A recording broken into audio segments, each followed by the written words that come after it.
Notre Bible dans le livre de Luc. Luc du chapitre 7 à partir du verset 1er.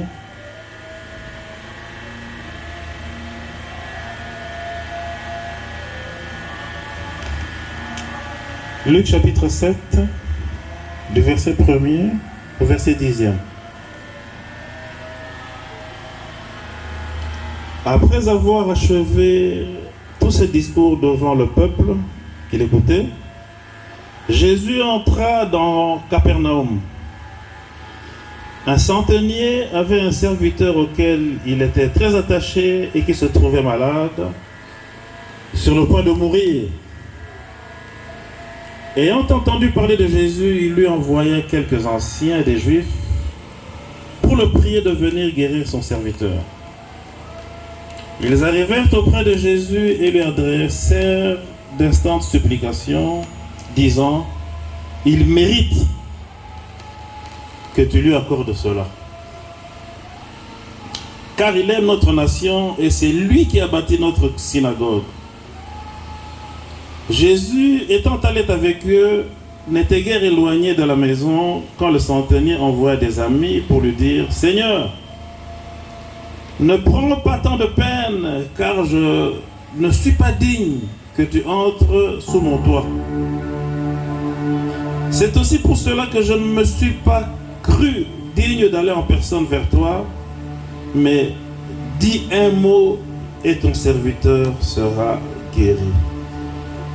Car moi qui suis soumis à des supérieurs, j'ai des soldats sous mes ordres, et je dis à l'un : va et il va, à l'autre : viens et il vient, et à mon serviteur : fais cela et il le fait. » Lorsque Jésus entendit ces paroles, il admira le centenier, et se tournant vers la foule qui le suivait, il dit : « Je vous le dis, même en Israël, je n'ai pas trouvé une aussi grande foi. » De retour à la maison, les gens envoyés par le centenier trouvèrent guéri le serviteur qui avait été malade. Amen.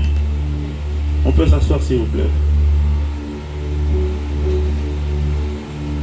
Bien-aimés dans le Seigneur,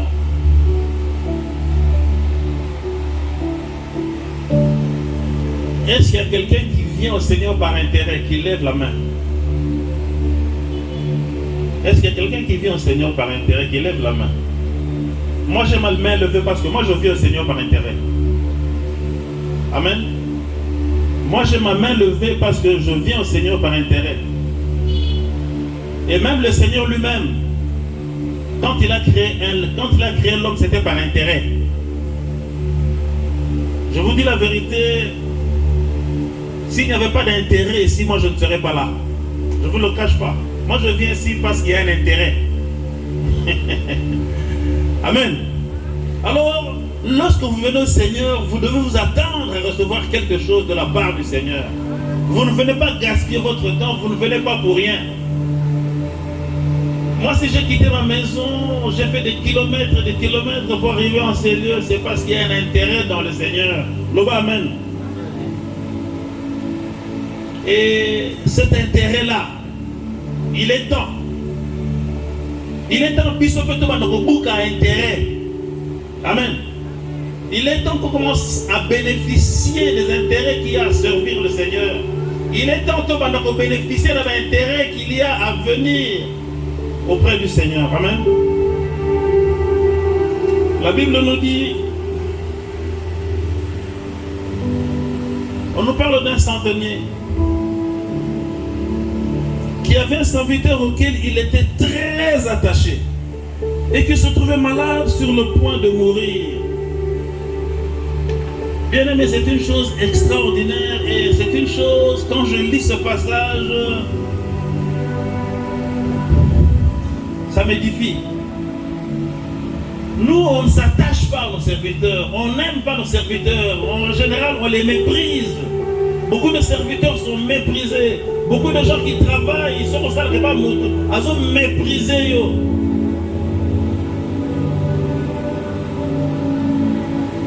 J'avais un patron, aujourd'hui il est mort. Un homme méchant. C'était un Américain. Un homme méchant, Moté Mamadé.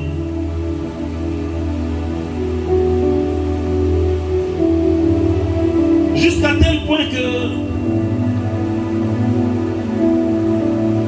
Massango Mokoboye et Outaki, quelque part, c'était un don. Comme lui n'avait pas su que la personne qui doana na bateau, na kanda wana abandi ko subela masamba sake masango na miso bato nyonso. Po bato basalela ya moto. Yoka niveau ya motema mabe. Un Américain, un homme mauvais de cœur. Bien-aimé, je vous en conjure, je vous en supplie, lorsque vous avez quelqu'un qui travaille pour vous, aimez-le comme votre propre frère. Amen. Aimez-le comme votre propre fils. Et vous verrez la main de Dieu se manifester dans votre vie. Amen. Lorsque vous êtes un chef quelque part, moi souvent on m'a toujours considéré de faible. Chef Moroya faible. Pourquoi? Parce que je suis proche des serviteurs, je suis proche des subalternes. On vous dit, chef Azalaka Boyete, chef Azalaka Nabatute, chef Azalaka Moussika Nabatu.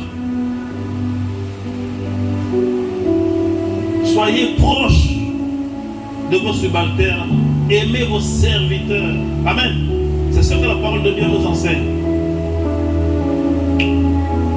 Un centenier avait un serviteur auquel il était très attaché et qui se trouvait malade sur le point de mourir. Ayant entendu parler de Jésus, il lui envoya quelques anciens des Juifs pour le prier de venir guérir son serviteur. Ici, nous voyons dans notre pays, même quand votre serviteur est malade, pour passer à terme quelque chose, à se faire soigner, on lui dit à avoir un salaire qu'il se débrouille. Mais voyez comment un païen, un centenier qui se soucie de son serviteur. Ça doit nous servir d'exemple. Alors, ils arrivèrent auprès de Jésus et lui adressèrent d'instantes supplications, disant, il mérite que tu lui accordes cela. Waouh! Bien-aimé, ce passage de Luc, c'est un passage extraordinaire. Parce que dans toute la Bible, je n'ai vu nulle part où l'on dit que quelqu'un mérite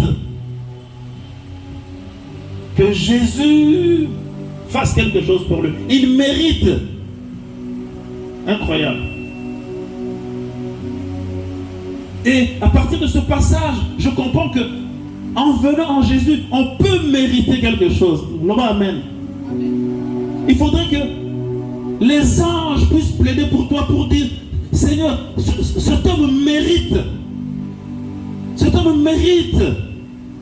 Est-ce que les anges peuvent dire pour toi que toi tu mérites quelque chose de la part du Seigneur? Lorsque les anges te regardent, est-ce que les anges peuvent dire, Seigneur, cet homme mérite que tu le guérisses? Seigneur, cet homme mérite que tu lui donnes du travail.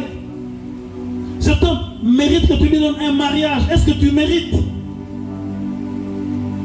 Moi, je croyais que à l'église, tout était gratuit. Qu'on ne pouvait rien mériter. Mais en lisant ce passage, ça remet en cause tout ce que j'ai prêché. Ça remet en cause tout ce en quoi j'ai cru. Aujourd'hui, je comprends que seul le salut est gratuit en Jésus-Christ. Amen. Seul le salut est gratuit en Jésus-Christ. Le reste, il faut le mériter. Est-ce que tu mérites quelque chose de la part du Seigneur? Moi, j'ai toujours cru que tout était gratuit. Par la grâce. On aime bien la grâce. Tout est gratuit par la grâce. Par la grâce de Dieu. Bien-aimé, sachez qu'on peut mériter quelque chose de la part du Seigneur. Amen. La façon de te comporter peut te faire mériter quelque chose de la part du Seigneur. Ta façon de donner peut mériter quelque chose de la part du Seigneur. Même les anges peuvent plaider pour toi. Ma soeur, est-ce que tu mérites le mariage? Ta façon de te comporter, est-ce que tu mérites le mariage? Tu attends le mariage, mais est-ce que tu mérites? Parce que maintenant, je vous apprends que ce n'est pas gratuit. Ce n'est pas le salut. Waouh! La parole de Dieu ne finira jamais de nous étonner. Balabi, il mérite que tu lui accordes cela. Pourquoi? Car il aime notre nation et c'est lui qui a bâti notre temple. Donc lorsque l'on bâtit le temple, on mérite quelque chose. Lorsque l'on bâtit l'église, on mérite quelque chose. Bien aimé, regarde dans ton église, regarde dans ce temple. Qu'est-ce que toi tu as déjà fait pour que tu puisses mériter, pour que les anges puissent plaider pour ta cause? Qu'est-ce que tu as déjà fait? Est-ce que tu as déjà même amené une chaise? Non. Je ne parle même pas de biens matériels, parce que mériter, ce n'est pas seulement le bien matériel, mais est-ce que tu as déjà, regarde dans cette église, regarde à côté de toi, est-ce qu'il y a quelqu'un que tu as déjà emmené? Parce que tu diras peut-être que, Seigneur, moi je n'ai pas d'argent, je n'ai rien à te donner. Bien aimé, tu as beaucoup à donner. Regarde tel que nous sommes là, est-ce qu'il y a quelqu'un dans cette église que toi tu as déjà emmené, qui est là, maintenant au moment où nous parlons?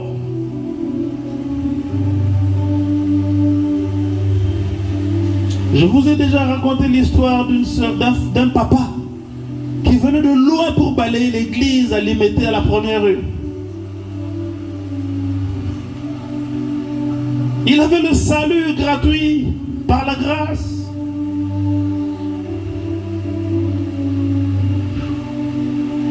Mais ce qu'il a eu par la suite, il l'a mérité par son travail. Amen. Il l'a mérité par son attitude. Bien-aimé, qu'est-ce qui peut faire que toi tu puisses mériter quelque chose de la part de Dieu? Ici, nous ne parlons pas du salut, nous parlons de la vie terrestre, nous parlons du mérite, nous parlons du mariage, nous parlons du travail. Qu'est-ce que toi tu fais pour que tu puisses mériter quelque chose de la part du Seigneur? Chaque fois que je parle de ces choses, je pense à... Waouh! Ce papa est parti trop tôt au Cameroun. Papa Faustin. Papa Faustin est parti trop tôt au Cameroun. On a encore besoin de lui ici. Et si les moyens le permettent, on va le faire revenir ici, travailler ne fût que pour 2 ou 3 ans. Amen. Lorsque je regarde l'ossature de cette église, je vois Papa Faustin là où il est, que Dieu le bénisse. Il est parti trop tôt, il avait encore beaucoup à faire, il était trop pressé. Mais il mérite. Il mérite. Il mérite que le Seigneur fasse quelque chose pour lui. Amen. Qu'est-ce que toi tu mérites?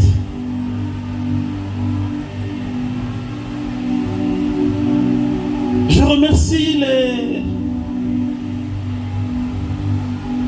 les gens qui travaillent dans cette église. Je remercie particulièrement Pasteur Jean, qui passe sa vie à l'église, qui dort à l'église, pour la gloire de Dieu. Il mérite que le Seigneur fasse quelque chose pour lui. Amen. Je sais que le Seigneur fera quelque chose. Je sais, mon cœur est dans la peine, bien-aimé, mon cœur n'est pas dans la joie. Je remercie particulièrement les musiciens qui, quelquefois, n'ont peut-être pas mangé. Quelquefois, on leur donne des miettes pour le transport, mais qui sont fidèles à leur poste. Ils méritent, Seigneur. Seigneur, ils méritent que tu fasses quelque chose pour ces gens-là, Seigneur. Ils méritent. Je pense à la sœur Godelive qui vient balayer l'église chaque dimanche matin. Seigneur, elle mérite. Tant de gens qui sont dans cette église bien-aimée, ils méritent quelque chose, Seigneur.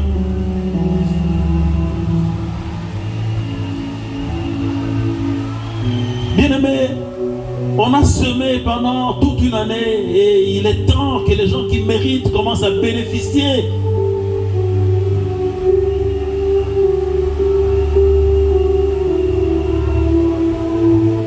La Bible dit qu'il y a un temps pour tout. Il y a un temps pour semer, il y a un temps pour moissonner. Si l'on fait le bilan de cette année, parce qu'on a déjà fait une année, il y a des gens qui méritent. Il y a des gens qui méritent que tu fasses quelque chose.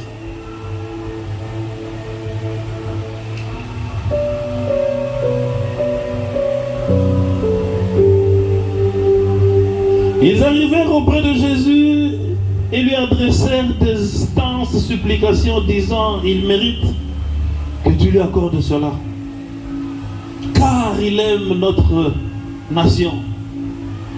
Bien-aimés, vous tous qui êtes ici, je sais que vous méritez quelque chose de la part du Seigneur, parce que la plupart d'entre vous n'êtes pas arrivés des païens ici. Amen. Vous aimez cette église parce que beaucoup ont abandonné leur église pour venir ici. Et rien que pour cela, vous méritez quelque chose de la part du Seigneur. Et je le demande du fond de mon cœur, que le Seigneur vous bénisse. Je prie que tu allais dire Amen.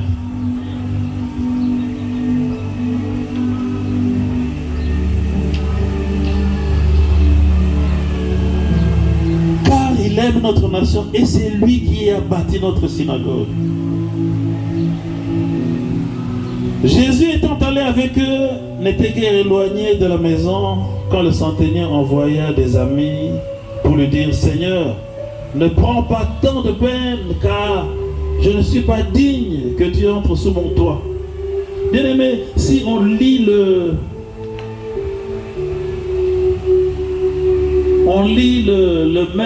la même histoire dans le livre de Marc, on verra que c'est lorsque les disciples ont plaidé, lorsque les disciples ont dit que c'est lui qui a bâti notre synagogue, c'est à ce moment-là que Jésus s'est levé.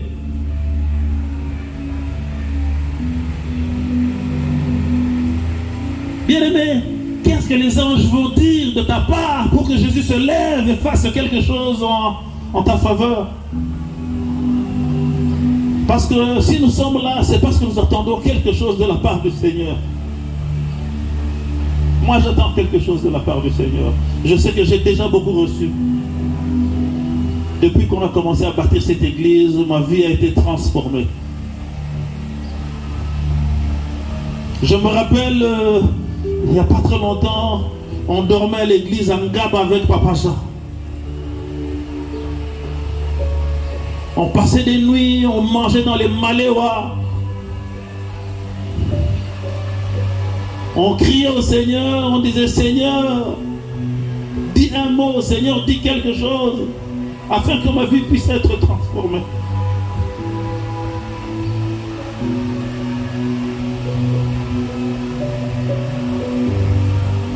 En ce moment, je fais d'instances prières pour que la vie de Papa Jean puisse être transformée comme la mienne a été transformée. Amen.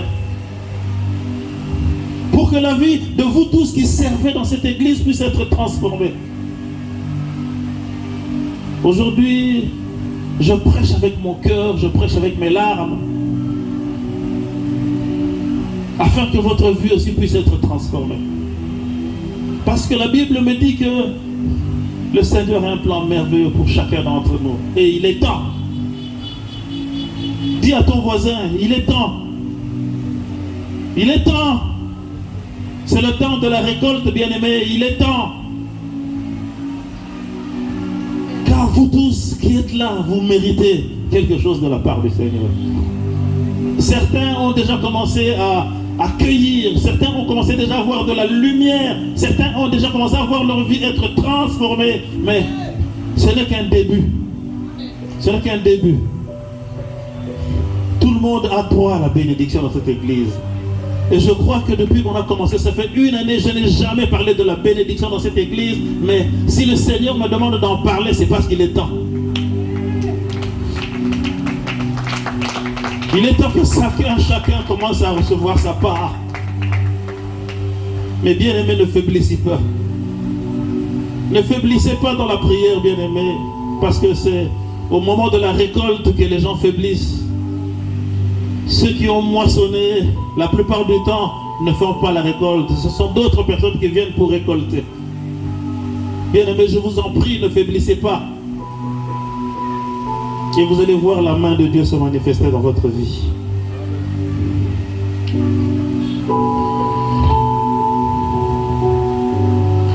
Jésus, étant allé avec eux, n'était guère éloigné de la maison quand le centenier envoya des amis pour lui dire: Seigneur, ne prends pas tant de peine, car je ne suis pas digne que tu entres sous mon toit. Je vais vous dire un secret, bien-aimé, que la plupart des gens ne connaissent pas, que beaucoup de serviteurs de Dieu ne connaissent pas, ne comprennent pas. Bien-aimé, lorsque tu t'approches du Seigneur, ne lui rappelle jamais ce que tu fais. Amen. Amen. Ne dis pas: Seigneur, ne dis pas que tu mérites. Viens humblement. Ne crois pas que tu mérites. Viens humblement. Car le Seigneur sait ce que tu fais, car tout ce que tu fais est écrit dans un livre. Amen. Humblement. Ne dis pas, ne lui rappelle pas: Seigneur, on a la église. Ne le lui dis pas. Ne lui dis pas que Seigneur, moi je mérite. Ne le lui dis pas.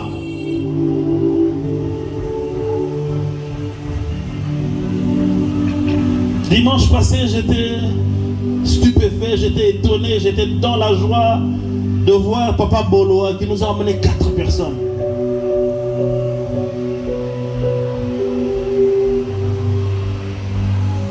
Et je sais que cette action est inscrite dans le livre de vie. Amen.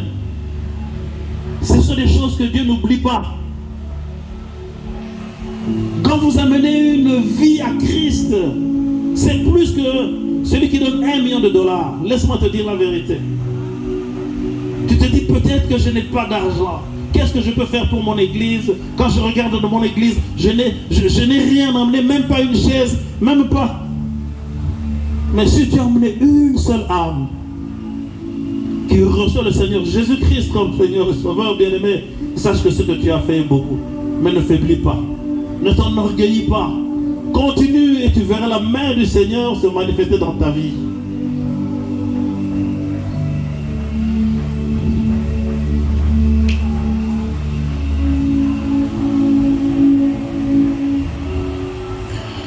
C'est aussi pour cela que je ne me suis pas cru digne.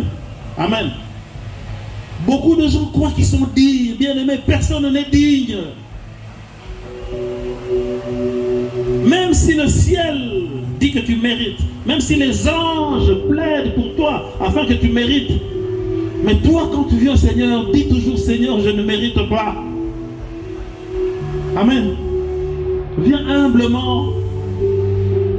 Oublie tout ce que tu as déjà fait pour le Seigneur. Fais comme si tu n'avais rien fait. Recherche à faire des nouvelles choses. Chaque fois, fais un programme. Cette semaine, qu'est-ce que je vais faire? Ce dimanche, combien de personnes je vais emmener? Ce dimanche, qu'est-ce que je vais donner au Seigneur? Qu'est-ce que je peux faire pour mon église?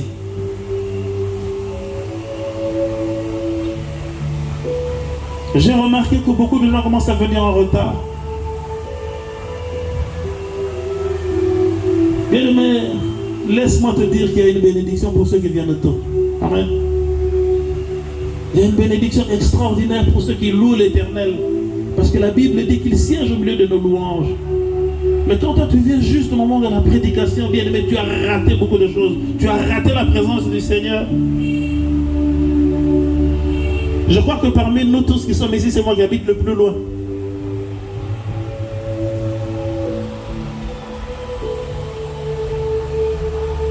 Mais je suis parmi les premiers à arriver. Pour ne pas dire le premier. À part Pasteur Jean qui habite ici.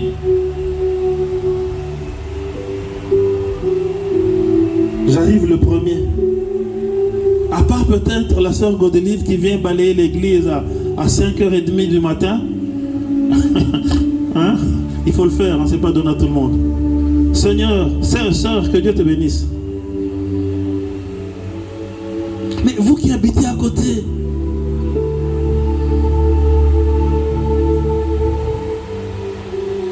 pourquoi méprisez-vous la louange, l'adoration du Seigneur? Et je crois que même si quelqu'un habite à Kinkole, si on lui dit d'arriver à 6 heures du matin et qui va trouver un travail qui commence à lui payer $1000. Je crois qu'il va arriver même à 5h30. Bien aimé, si nous négligeons, c'est parce que nous ne voyons pas les bénédictions du Seigneur. Amen. Si elles étaient visibles, je crois que tout le monde serait là à temps.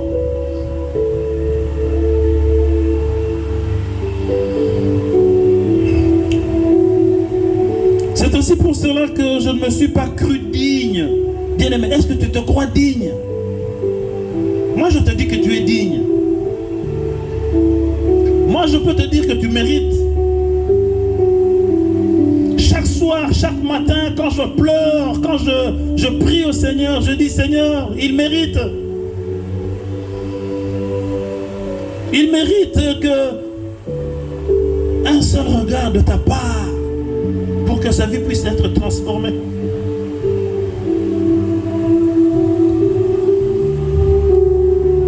C'est aussi pour cela que je ne me suis pas cru digne d'aller en personne vers toi, mais dis un mot et mon serviteur sera guéri. Amen.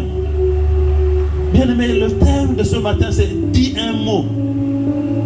Dis à ton voisin, le thème c'est dis un mot. Dis un mot.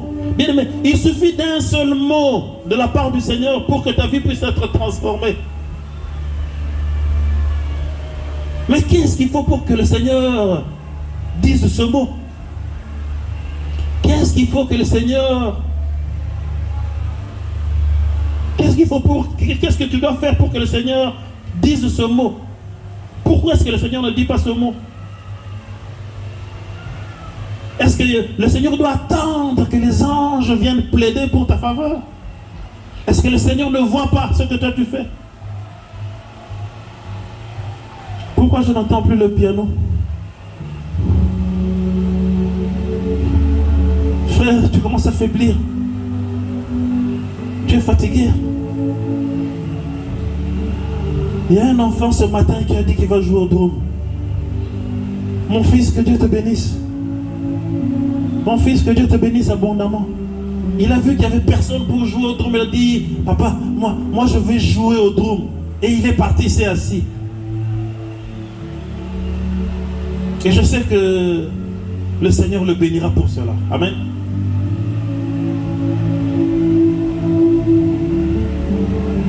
Dis un mot. Bien-aimé, ce matin, le Seigneur va dire un mot en ta faveur. Je crois que tu allais dire Amen. Le Seigneur va dire un mot en ta faveur et ta vie sera transformée. Nous sommes au moment de la récolte. Les derniers mois qui restent pour cette année sont dans la faveur. Tout le monde doit récolter sa part. Amen.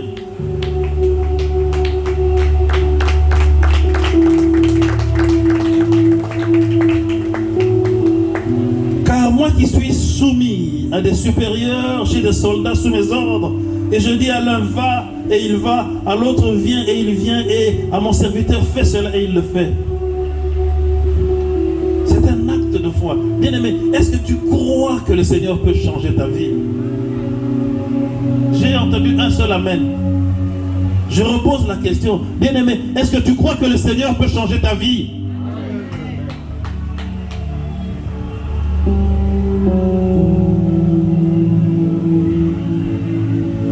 Je répète ma question. Est-ce que tu crois que le Seigneur peut changer ta vie? Je te dis que le Seigneur peut changer ta vie. Il suffit qu'il dise un mot, un seul.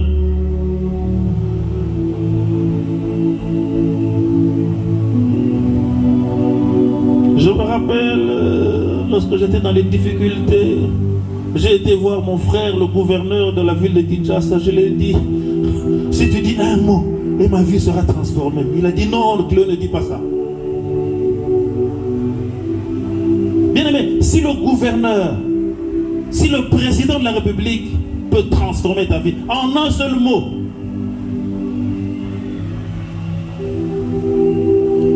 à plus forte raison Jésus.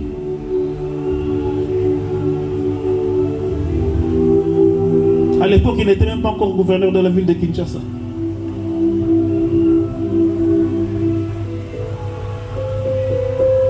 Dieu utilise les hommes, mais ne comptons pas sur les hommes. Amen. Dieu utilise les hommes, mais ne comptons pas sur les hommes. Dieu touche les cœurs des hommes. Et la parole que tu veux entendre ne viendra peut-être pas de Dieu, mais viendra de la bouche d'un homme.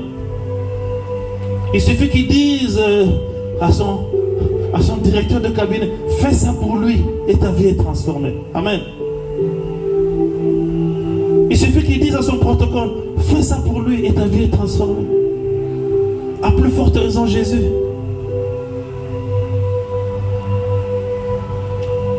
Bien-aimé, qu'est-ce que tu attends de la part du Seigneur? Y a-t-il quelque chose que le Seigneur ne peut pas faire pour ta vie?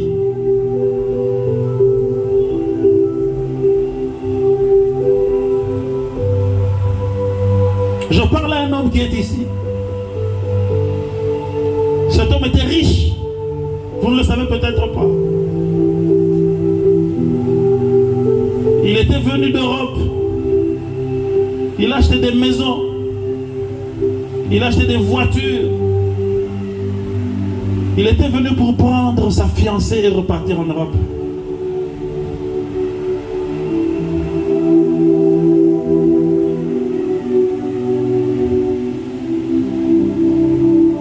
Aujourd'hui, ça fait plus de 10, 15 ou 20 ans qu'il est bloqué dans ce pays. C'était un homme riche. Papa Bolo, tellement. Cet homme que vous voyez, c'était un homme riche. Il était venu d'Europe. Il est venu, il a acheté des maisons. Il était venu juste pour un mois. Un mois. Il était venu juste pour prendre sa fiancée et repartir en Europe. Aujourd'hui, je crois que ça fait 20 ans qu'il est bloqué. Papa Bolo, c'est le temps de la récolte. Il est temps que ta vie puisse être transformée. L'acte que tu as fait dimanche passé, le Seigneur t'a vu et il a visité ta maison. Laisse-moi te dire qu'à partir de ce jour, tu es libéré. Après 20 ans de servitude, laisse-moi te dire que le diable n'a plus d'effet sur ta maison. Le diable n'a plus d'effet sur ta famille. Le diable n'a plus d'effet sur ta vie. Le travail que tu fais, ce n'est pas le travail que Dieu t'a réservé. Et même un jour, tu ne croyais pas que tu peux faire ce travail-là. Mais laisse-moi te dire qu'il est temps. Dis à ton voisin, il est temps. Dis à ton voisin, il est temps que ta vie puisse être transformée. Le travail que tu cherches, ce n'est pas ce que toi tu mérites. Le Seigneur a réservé quelque chose de plus grand pour toi.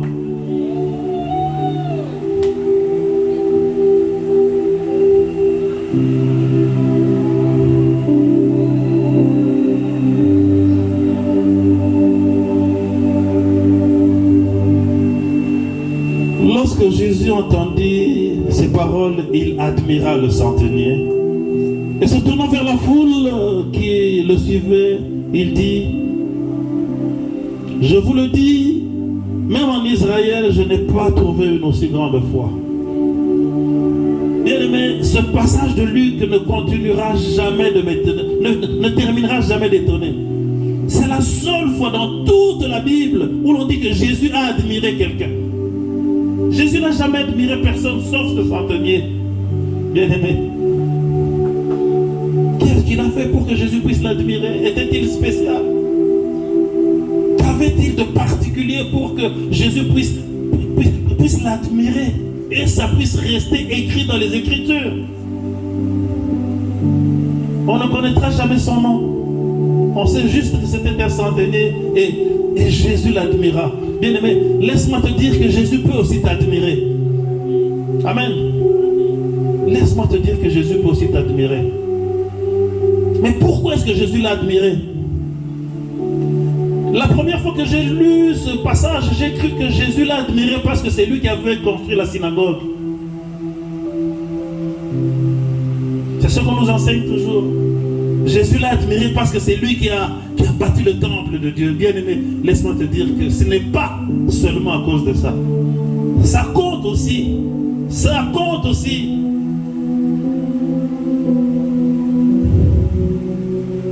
Jésus l'admira pour deux choses. Pour sa façon de donner. Amen. Premièrement, et pour sa foi. Sa grande foi. Et Jésus parle de cette foi. Même en Israël, là où il y a la foi. Là où il y avait la foi. Parce que laisse-moi te dire que maintenant, là où il y a la foi, c'est au Congo. Amen. Laisse-moi te dire que maintenant, là où il y a la foi, dans cette église. Laisse-moi te dire que maintenant, là où il y a la foi, c'est dans ton cœur. Afin que le Seigneur puisse t'admirer et que ta vie puisse être transformée.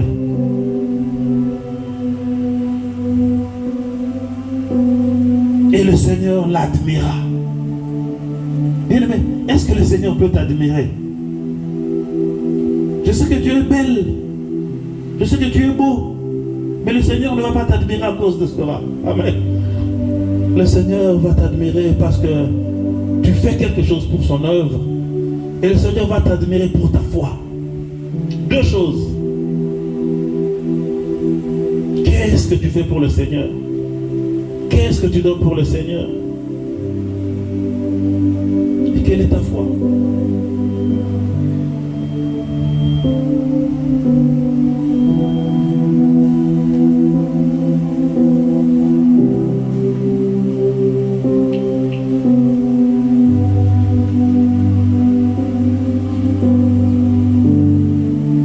Lorsque Jésus entendit ces paroles, il admira le centenier. Donc, a fortiori, quand on entend ces paroles, on croit que d'abord que c'est parce qu'il a construit le temple. Mais c'est par la foi. Il croit que le Seigneur peut tout. Qui connaît le passage de Philippiens qui dit « Je puis tout par le Seigneur Jésus-Christ qui me fortifie ». Qui connaît ce passage de Philippiens? Je puis tout par Jésus-Christ qui me fortifie. Il y a quelqu'un qui peut me chercher ce passage-là dans Philippiens 3, 10 ou je ne sais pas. Je puis tout par Jésus-Christ qui me fortifie. Il y a quelqu'un qui a un téléphone avec une concordance biblique. Je puis tout par Jésus-Christ qui me fortifie. Bien-aimé, laisse-moi te dire que Jésus-Christ puis tout. Rien n'est impossible au Seigneur. Mais deux choses sont importantes pour que le Seigneur puisse t'admirer. Deux choses sont importantes pour que le Seigneur puisse avoir tout son cœur et son regard braqué sur toi. Deux choses sont importantes pour que le Seigneur juste puisse prononcer un mot et que ta vie puisse être transformée. Je sais que tu as déjà le salut. Et le salut qui est gratuit par la grâce. Moi, j'ai toujours enseigné que tout était gratuit. Bien aimé, laisse-moi te dire que tout n'est pas gratuit. Il n'y a que le salut qui est gratuit. Amen. Le reste, tu dois le chercher. Pour le reste, tu dois travailler. Pour le reste, tu dois prier. Pour le reste, tu dois jeûner. On ne reçoit pas tout par la grâce. Rien que le salut. Lorsque Jésus entendit ces paroles, il admira le centenier. Dans toute la Bible, j'ai cherché, je n'ai pas vu un endroit où Jésus a admiré quelqu'un, même pas une femme. Jésus admira le centenier pour sa foi.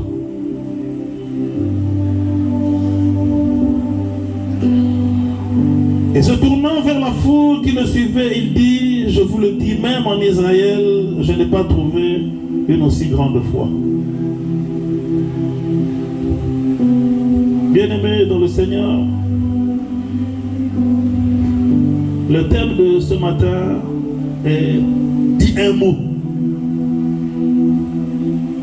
Mais pour que le Seigneur puisse dire un mot, ce mot que tu entends, il faut que tu fasses deux choses. Qu'est-ce que tu fais pour le Seigneur? Et quelle est la dimension de ta foi? Je sais que tu as la foi.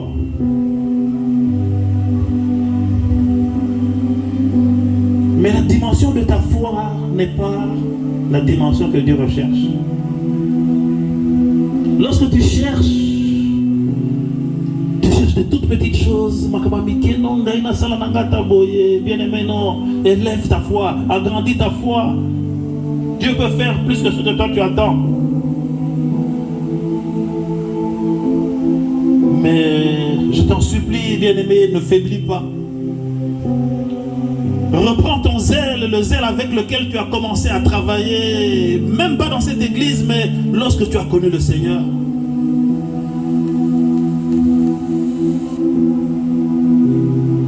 Est-ce qu'il y a quelqu'un dans cette église qui croit que le Seigneur peut faire quelque chose dans sa vie? Qu'il se lève et je vais prier pour lui. Et le Seigneur dira un mot. Celui qui veut s'approcher peut s'approcher. Celui qui veut s'agenouiller peut s'agenouiller. Mais que ta foi rencontre la volonté du Seigneur. Que celui qui croit que le Seigneur peut transformer sa vie, que celui qui croit que le Seigneur peut dire un mot, s'approche et je vais prier pour lui. Pendant que nous suivons les cantiques de la chorale, je commence par prier par les gens de la chorale qui vont chanter pour nous. Dieu Tout-Puissant, je remets cette sœur entre tes mains. Elle te sert depuis longtemps. Elle a la foi en toi. Dis un mot afin que sa vie puisse être transformée. Merci Seigneur. Dieu Tout-Puissant, je remets ce frère entre tes mains. Il te sert, il est ponctuel, il arrive à temps, éternel Dieu Tout-Puissant. Pour cela, je demande une faveur spéciale pour lui. Dis un mot et sa vie sera transformée. Dieu Tout-Puissant, je remets la sœur entre tes mains. Elle a la foi en toi, mais élève sa foi. Agrandis sa foi, éternel mon Dieu, et dis un mot. Dis un mot, un seul mot, Seigneur, je t'en supplie. Ensemble avec les gens, Seigneur,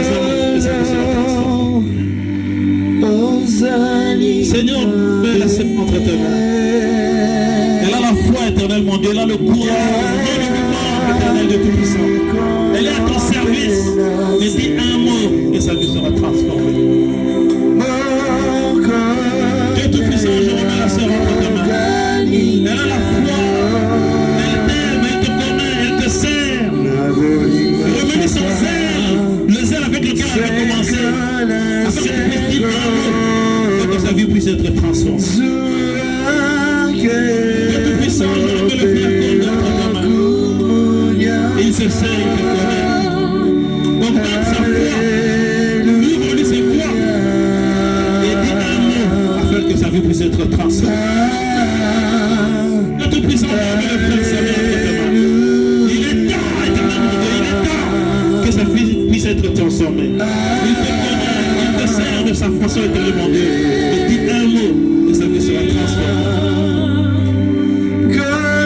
Dieu Tout-Puissant, je remets ce frère entre tes mains. Augmente sa foi. Ouvre-lui sa foi, afin que sa vie puisse être transformée. Dis un seul mot, éternel mon Dieu. Je t'en supplie, dis-le. Merci Seigneur. Dieu Tout-Puissant, je remets mon fils entre tes mains. Dis un mot, et sa vie puisse être sauvée. Sa vie, la vie, ses parents puissent être transformés. Par lui, éternel mon Dieu, dis un mot sur sa vie. Dieu Tout-Puissant, je remets la sœur entre tes mains. Dis un mot. Un seul mot, éternel mon Dieu, car elle a cru en toi en venant ici, et sa vie sera transformée. Dieu Tout-Puissant, je remets ma fille. Dis un mot et sa vie sera transformée. Tu l'as choisi, tu l'as invité, éternel mon Dieu, au moyen de ta présence, et sa vie sera transformée. Dis un mot, Seigneur. Dis un mot, et ma fille, sa vie sera transformée.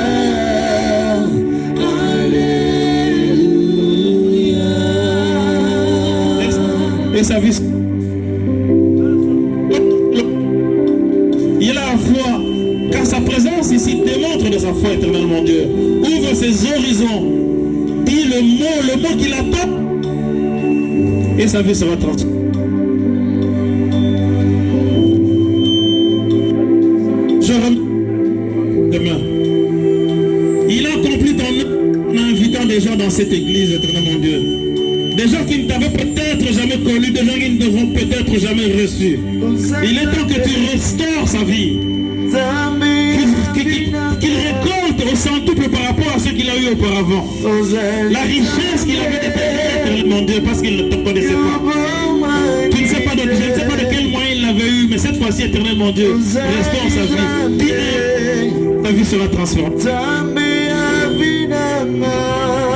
Dieu Tout-Puissant, je remets la sœur Naomi entre tes mains. Elle te connaît, elle te sert. Malgré que je n'ai pas pu chanter, mais dis un mot et sa vie sera transformée. Dieu Tout-Puissant, je remets notre tes mains, remets-lui les ailes dans ta éternel, mon Dieu. Qu'elle puisse continuer à te servir. Élargis sa voix, élargis ses voix. Dis un mot et sa vie sera transformée, Seigneur.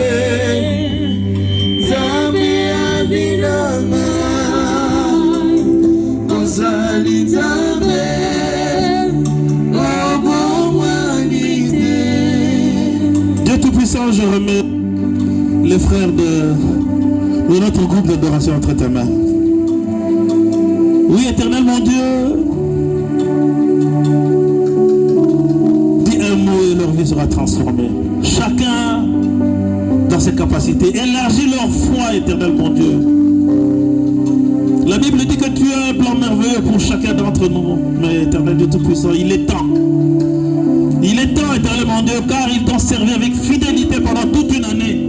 En faisant le bilan, éternel mon Dieu, nous voulons que, avant la fin de cette année, toute personne qui a mis ses pieds dans ce lieu, surtout en cette journée spéciale, que sa vie puisse être transformée.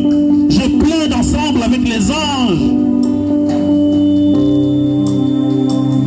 que cette église puisse être transformée, que toute personne puisse être transformée. Dis un mot, un seul mot, éternel mon Dieu, et notre vie sera transformée. Maintenant, je veux demander à toute l'église de prier. L'église va prier pour moi, afin que moi aussi ma vie puisse être transformée. Que l'église peut commencer à prier. Bien-aimés, commencez à prier pour votre pasteur. Commencez à prier pour mes faiblesses. Commencez à prier pour que je ne puisse pas me fatiguer, afin que je ne puisse pas faiblir, que je puisse continuer cette œuvre et l'emmener là où le Seigneur a prévu qu'elle arrive. Priez le Seigneur pour votre pasteur.